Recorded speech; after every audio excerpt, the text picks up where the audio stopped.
Okay friends, einen wunderschönen guten Tag an alle। आज का जो टॉपिक होगा मैं आपको बताऊंगा। आप यहाँ देख सकते हैं टुडेस टॉपिक प्रोनोमन उन प्रोनोमिनल एडवर्बियन। ये आज हम सीखेंगे। ये एक B1 लेवल का कंटेंट है। अच्छा, ये जो है ना टॉपिक फ्रेंड्स, ये बड़ा कॉम्प्लिकेटेड माना जाता है क्योंकि इसमें आपको समझने के साथ साथ आपको याद भी करना पड़ेगा जो कॉन्सेप्ट आज मैं आपको बताने वाला हूँ। ठीक है, तो टॉपिक है प्रोनोमन उन प्रोनोमिनल एडवर्बियन। तो देखिए, प्रोनोमन को आप जानते ही हैं, जिन्हें हम बोलते हैं प्रोनाउंस, और एडवर्बियन का मतलब होता है एडवर्ब्स, जो यहाँ आप देख सकते हैं मैंने हाईलाइट किया है। ठीक है, इस टॉपिक को आगे हम पढ़ेंगे फ्रेंड्स, बट इसमें जो है जैसा कि मैंने आपको बोला कि कुछ याद करने वाली चीज़ें भी होंगी। अब वो क्या है, देखिए मैं स्क्रॉल करता हूँ, नीचे जाता हूँ। यहाँ पर आप कुछ जो है प्रेपोजिशंस को देखिए वर्ब्स के साथ। ठीक है, इनको हम बोलते हैं फेस्ट प्रेपोजिशनन मिट वर्बन।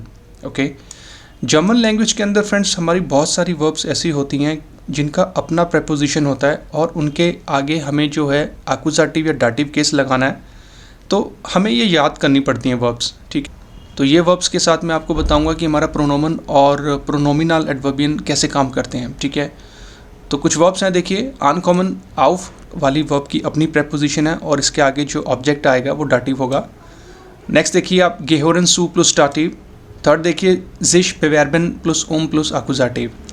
तो देखिए जिस भी वर्ब के आगे जिश लगा होगा ना फ्रेंड्स, तो वो हमारी एक रिफ्लेक्सिव वर्ब होती है और इनको यूज़ करने के लिए हमें रिफ्लेक्सिव प्रोनाउंस का पता होना चाहिए। अब वो अलग टॉपिक है, वो जो है आप सेशन देख सकते हैं रिफ्लेक्सिव वर्ब्स का, जो मैंने बहुत पहले बनाया था। उस वीडियो को लिंक मैं आपको दे दूंगा, वो आप जाकर देख सकते हैं। ठीक है, नेक्स्ट वर्ब है जिश इंटरजियरन फ्यूर प्लस एक्यूजेटिव, जिश आइगनन फ्यूर प्लस एक्यूजेटिव और नीचे एक्सप्रेशन प्लस मिट प्लस डाटिव, टाइलनेमन आन प्लस डाटिव, जिश फोर बेराइटन आउफ प्लस एक्यूजेटिव।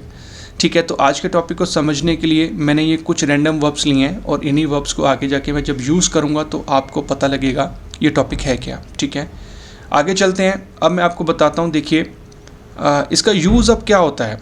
तो आज का जो टॉपिक हम सीखने वाले हैं फ्रेंड्स, इसके दो यूसेज होते हैं, दो जगह हम इसको यूज़ करते हैं। देखिए फर्स्ट जो यूसेज है फॉर पर्सनस, जिसे हम बोलते हैं डी पर्सोनन, और जो सेकंड यूसेज है फॉर थिंग्स, जिसे हम बोलते हैं डी ज़ाखन। ठीक है, तो जब हम पर्सोनन की बात करेंगे तो ये रूल थोड़ा अलग काम करेगा, और जब हम थिंग्स की बात करेंगे तो ये रूल थोड़ा अलग काम करेगा। ठीक है, तो यहाँ तक आप समझ चुके हैं कि ये वाला टॉपिक दो चीज़ों के लिए यूज़ होता है, एक पर्सन्स और थिंग्स के लिए। अब हम सीखेंगे वन बाय वन। पहले मैं आपको बताऊँगा एग्जाम्पल्स पर्सन्स के यूज़ में कैसे होगा इन वर्ब्स के साथ, जो जस्ट आपने ऊपर देखी। ठीक है, आगे बढ़ते हैं। देखिए जो फर्स्ट यूसेज है, जैसा कि मैंने आपको ऊपर बताया, फॉर पर्सन्स डी पर्सोनन।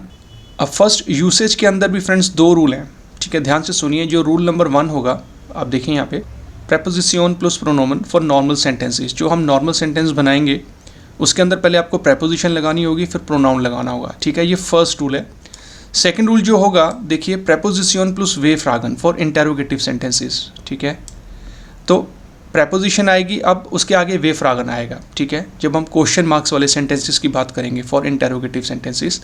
अब आगे बढ़ते हैं। अब मैं आपको बताता हूँ रूल नंबर 1 जो मैंने ऊपर लिखा है, उसके अकॉर्डिंग नॉर्मल सेंटेंसेस कैसे होते हैं। ठीक है, देखिए यहाँ पे मैंने एक फ्रेज़ लिखा। फर्स्ट फ्रेज़ देखिए, बेटे रूफन जी मोनिका आन, ये एक फ्रेज़ है। ओके, ये एक फ्रेज़ है, हाउप्टसार्ट्स। अब उसके आगे मैंने लिखा है मिट ईयर जी गेस्टन गिशप्रोकन हाबन। ठीक है, तो देखिए बेटे रूफन जी मोनिका आन, एक जगह मैं किसी से बात कर रहा हूँ कि मोनिका को एक बार कॉल कर लो। मिट ईयर, यहाँ पे एक डाटिव प्रेपोजिशन का मैंने यूज़ किया है, और ईयर होता है पर्सनल प्रोनाउन मोनिका के लिए, क्योंकि ये डाटिव है, तो जिससे तुमने कल बात की थी। ठीक है, तो ये दो नॉर्मल सेंटेंसेस हैं, बीच में फुल स्टॉप है, यानी कि बीच में कोई हाउप्टसार्ट्स नेबनसार्ट्स नहीं है। ठीक है, तो यही होता है प्रेपोजिशन प्लस प्रोनोमन। तो देखिए फर्स्ट प्रेपोजिशन आया और उसके आगे प्रोनोमन आया, तो ये होता है नॉर्मल सेंटेंस, जब अभी हम कोई कनेक्टर नहीं लगा रहे हैं। जो नेक्स्ट एग्जाम्पल आप देखिए फ्रेंड्स, यहाँ पे जो मैंने लिखा है, एयर कैन डेर शेफ आइनर फिर्मा, ये एक फर्स्ट पार्ट है। वो जानता है एक बॉस को एक कंपनी के, उन हाट मिट इम टेलीफोनियट, और उससे वो बात कर चुका है। तो मिट आपका प्रेपोजिशन और प्रोनोमन आपका इम जो लगा है उस शेफ के लिए। ठीक है, ये भी नॉर्मल सेंटेंस है। और थर्ड एग्जाम्पल आप देखिए यहाँ पर, उनसेरे नागपन हावन स्वाई किंडर, हमारे पड़ोसियों के 2 बच्चे हैं, आपर जी लेबन बाई इनन, बट वो उनके साथ रहते हैं। तो देखिए यहाँ पर जो है प्रेपोजिशन और प्रोनाउन मैंने यूज़ किया आपका नेबनसार्ट्स में। तो ये होता है नॉर्मल सेंटेंसेस, जब आप प्रेपोजिशन को पहले रखते हैं और प्रोनाउन को आगे रखते हैं। ठीक है, यहाँ तक आई होप कि समझ में आ गया होगा जो इसका फर्स्ट रूल था, ठीक है। जब प्रेपोजिशन को आपने पहले रखना है और प्रोनाउन को उसके आगे रखना है। अब ये डिपेंड करता है कि आप सिंगल सेंटेंस बनाएं या हाउप्टसाट्स और नेबनसाट्स के साथ बनाएं, ओके। अब हम बढ़ते हैं, जो हमारा सेकंड रूल था प्रेपोजिशन प्लस वे फ्रागन, ये होता है हमारा इंटेरोगेटिव सेंटेंसेस के लिए, ठीक है, ओके। तो अब इसमें देखिए, जो चीज़ मैं आपको बता रहा हूँ इसको ध्यान से देखिए। सेकंड रूल को देखने के लिए यहाँ पर मैंने कुछ रैंडम वर्ब्स लिए हैं आपको समझाने के लिए। देखिए, डेंकन प्लस आन प्लस एक्यूजेटिव, ठीक है। तो अब देखिए, अब जो है आपकी प्रेपोजिशन पहले आ जाएगी और डब्ल्यू फैमिली जो क्वेश्चन है वो आगे जाएगा, वे फ्रागन, ठीक है। तो वर्ब है डेंकन प्लस आन प्लस एक्यूजेटिव। तो यहाँ पर मैंने सेंटेंस बनाया आन वेन टेंक्स्ट टू, ठीक है। ये क्वेश्चन था कि तुम किसके बारे में सोचते हो, तो इसका आंसर बना, मान लीजिए, इस डेंक आन माइनन फ्रॉइंड। तो इस वाली वर्ब के अकॉर्डिंग देखिए, जो डेंकन था वो कॉन्जुगेट हो गया दू के साथ, डेंक्स टू, आन आ गया अब आपका प्रेपोजिशन पहले, और वे फ्रागन आ गया उसके आगे, जो हमारा सेकंड रूल था, आन वेन डेंक्स टू इस टेंक आन माइनन फ्राइंड। जब आप इसको आंसर करेंगे तो आपने इस वर्ब के अकॉर्डिंग, आपने इस वर्ब के फॉर्मूला के अकॉर्डिंग ही आंसर करना है। इस टेंक तो आन आएगा और उसके आगे क्या लिखा है, एक्यूजेटिव ऑब्जेक्ट। तो मैं अपने फ्रेंड्स के बारे में सोचता हूँ तो फ्रॉइंड का आर्टिकल डेयर होता है, डेयर का बनेगा डेन, एक्यूजेटिव है, लेकिन अब यहाँ पे पोजेसिव है तो डेन कन्वर्ट हो गया माइनन। आन वेन डेंक्स टू इस टेंक आन माइनन फ्रॉइंड। तो यही होता है सेकंड रूल, जब आपको प्रेपोजिशन पहले रखनी होती है और वे फ्रागन को उसके आगे रखना होता है। अब आप कौन सी वर्ब यूज़ कर रहे हैं फ्रेंड्स, तो उसके अकॉर्डिंग ही आपको सेंटेंस बनाना होता है। तो यहाँ पर मैंने डेंकन प्लस आन प्लस एक्यूजेटिव के साथ बनाया।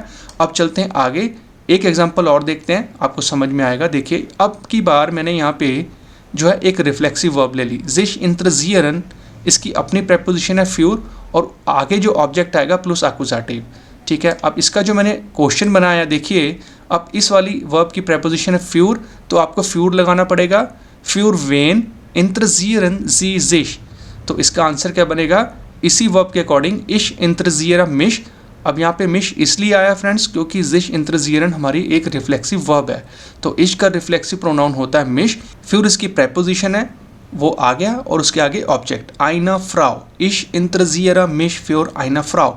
तो क्वेश्चन भी आपको बनाना है वर्ब के अकॉर्डिंग, प्रेपोजिशन पहले, डब्ल्यू फैमिली क्वेश्चन उसके आगे, और उसका जो आंसर बनाएंगे वो भी आपको बनाना है वर्ब के अकॉर्डिंग, इश इंत्रजियरा मिश फ्योर आइना फ्राउ। तो आइना फ्राउ आपका एक्यूजेटिव ऑब्जेक्ट। थर्ड एग्जांपल देखते हैं। देखिए, यहाँ पर मैंने लिया वार्टन प्लस आउफ प्लस एक्यूजेटिव, तो इसका जो ऑब्जेक्ट आएगा एक्यूजेटिव आएगा। तो क्वेश्चन बनेगा आउफ से, आउफ वेन वाटेस टू हियर, तो इसका आंसर भी बनेगा इस वर्ब के अकॉर्डिंग, इश वाटर आउफ माइनन ब्रूडर हियर, ठीक है। तो इश वाटर वर्ब कॉन्जुगेट होगी, आपका प्रेपोजिशन आ गया आउफ और उसके आगे ऑब्जेक्ट आ गया माइनन ब्रूडर, कौन सा, एक्यूजेटिव वाला। तो डेयर ब्रूडर बना डेन ब्रूडर में, और पोजेसिव है तो डेन का बन गया माइनन, ठीक है। तो ये हो गई आपकी थर्ड एग्जाम्पल, वाटन प्लस आउफ प्लस एक्यूजेटिव। एक एग्जाम्पल और देखते हैं डाटिव के केस में, ट्राउमन प्लस फोन प्लस डाटिव। तो कैसे बनेगा, फोन वेम ट्राइमन जी इश ट्राइमर फोन आइनर शोनन फ्राउ। तो फ्राउ का आर्टिकल डी होता है तो बन जाएगा डेयर। अब यहाँ पर आइनर है क्योंकि ये उन बेस्टिम्ड हो गया फ्रेंड्स। तो दोनों तरफ आप देखिए, क्वेश्चन भी आपको वर्ब के अकॉर्डिंग बनाना है और आंसर भी आपको वर्ब के अकॉर्डिंग बनाना है। और जैसे कि आप जानते हैं कि डाटिव केस में हमारी जो एडजेक्टिव एंडिंग होती है वो हमेशा एन होती है, तो शोन उसके आगे लग गया एन, ठीक है। ये एक अलग टॉपिक है, ये आपको पता होना चाहिए कि डाटिव के अंदर एडजेक्टिव एंडिंग हमेशा एन होती है। तो देखा आपने, ये भी जो था एक वर्ब थी, उसका जो ऑब्जेक्ट था वो डाटिव था, फोन वेम ट्राइमन जी इस ट्राइमर फोन आइनर शोनन फ्राउ। आगे कंटिन्यू करते हैं, एक वर्ब और देखते हैं, सेलन प्लस सू प्लस डाटिव। अब ये भी एक वर्ब है बट इसकी जो फेस्टन प्रेपोजिशन है वो सू है, यानी कि वो डाटिव ऑब्जेक्ट के साथ आएगी। तो इसका जो फ्रेज बनेगा अकॉर्डिंग टू द वर्ब, सू वेम सेल्ट सोनिया ईरन पेस्टन फ्रॉइंटन। अब इसका जो एक आंसर बनेगा according to the verb, Sonia सेल्ट मोनिका उन लुका सू ईरन बेस्टन फ्रॉइंटन, ठीक है फ्रेंड्स। तो ये एक वर्ब थी, इसका डाटिव प्रेपोजिशन था और डाटिव ऑब्जेक्ट ही आपको लगाना है। आगे चलते हैं, एक वर्ब और देखते हैं, वानन फोर प्लस डाटिव, ठीक है। तो देखिए, फोर आपका पहले आ गया, फोर वेम वान टी लेररिन इन टियर शूलर। अब इसका जो आंसर बनेगा अकॉर्डिंग टू द वर्ब, देखिए, टी लेररिन वांट फॉर 10 स्टूडेंटन इन टियर शूलर। तो फ्रेंड्स ये था सेकंड रूल, जिसमें आपको प्रेपोजिशन पहले रखनी होती है और डब्ल्यू फैमिली क्वेश्चंस को आगे रखना होता है जब आप इंटेरोगेटिव सेंटेंसेस बना रहे होते हैं, क्वेश्चन मार्क वाले सेंटेंस बना रहे होते हैं। बस आप जैसी भी वर्ब यूज़ करेंगे, जैसा उसका ऑब्जेक्ट है, उसी के अकॉर्डिंग आपको क्वेश्चन बनाना है और उसी के अकॉर्डिंग आपको आंसर करना है। आई होप कि यहाँ तक आपको सेशन समझ में आ गया होगा। अब इसके आगे कंटिन्यू करते हैं। अब जो है ये इसका एक सेकंड पार्ट मैं आपको बताऊंगा, ये थोड़ा सा कॉम्प्लेक्स है, इसको आप ध्यान से सुनिए, ठीक है। स्क्रॉल करते हैं, आगे चलते हैं। देखिए अब जो है इसका सेकंड यूसेज मैं आपको बताने वाला हूँ, फॉर थिंग्स। ऊपर हमने देखा था 2 रूल पर्सन्स के लिए, अब ये सेकंड यूसेज है, ये मैं आपको बताऊंगा फॉर थिंग्स। डी जाखन के केस में ये टॉपिक कैसे काम करता है, ठीक है। अब इसके भी 2 रूल होते हैं फ्रेंड्स, ठीक है। तो रूल नंबर 1 प्रेपोजिशन प्लस वेफ्रागन, ठीक है, ये आपको ध्यान रखना है। और रूल नंबर 2 में क्या होगा, उसका जो फॉर्मूला है इसमें आपको लगाना होता है पहले दा, उसके आगे एर प्लस प्रेपोजिशन, ठीक है। अब इसमें आपको ये देखना पड़ेगा कि where we use are after the, वो कहाँ लगेगा। देखिए इसका आंसर ये रहा, any preposition whose first word is any vowel, जो हमारे वोकाल होते हैं, आ ए ई ओ ऊ, या फिर हमारे जो उमलाउट वर्ड्स होते हैं, आ उमलाउट, ओ उमलाउट और ऊ उमलाउट।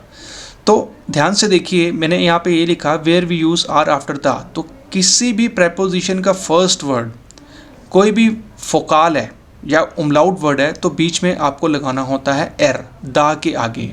यहाँ पर मैंने एक प्रेपोजिशन लिखी आउफ, तो देखिए आउफ का फर्स्ट क्या है, एक फोकाल, तो देखिए दा प्लस एर प्लस आउफ, यानी बनेगा दाराउफ।